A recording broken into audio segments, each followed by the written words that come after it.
আচ্ছা, মই ৰূপম কলিতাই আকৌ এটা ভিডিঅ' বনাইছোঁ আপোনালোক চবৰ কাৰণে। মই এজন বাপেক, দুটা ল'ৰাৰ বাপেক। সিহঁতে মোক সদায় সোধে, পাপা কেতিয়া আহিবা, পাপা কেতিয়া আহিবা। কিন্তু সিহঁতক মই এতিয়ালৈকে ক'ব পৰা নাই যে মই কেতিয়া যাম।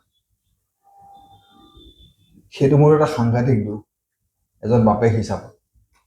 কিন্তু আজি এজনী মই এনেকুৱা মানুহ আপোনালোকৰ কিছুমান কথা জনাম, আপোনালোকে জানি আচৰিত হ'ব। আৰু মাইকী মানুহৰ শক্তিটো গম পাব আপোনালোকে। এজনী মাইকী মানুহৰ কিমান শক্তি থাকে, কিমান দুখ সহ্য কৰি পেলাই তেওঁ কিমানখিনিলৈকে কৰিব পাৰে, আপোনালোকে জানি আচৰিত হ'ব।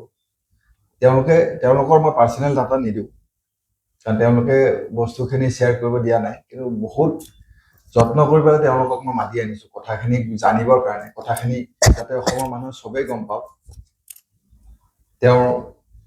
তেওঁলোকে এয়া মোৰ ওচৰতে বহি আছে, আহকচোন আমি কথাখিনি জানো, ঠিক আছে? নমস্কাৰ।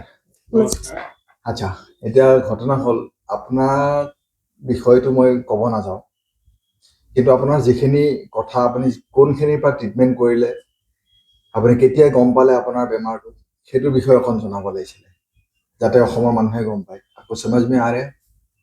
असमी समझ में आ रहा है या फिर हिंदी में बोलो? हिंदी में बोलने से अच्छा होगा ना।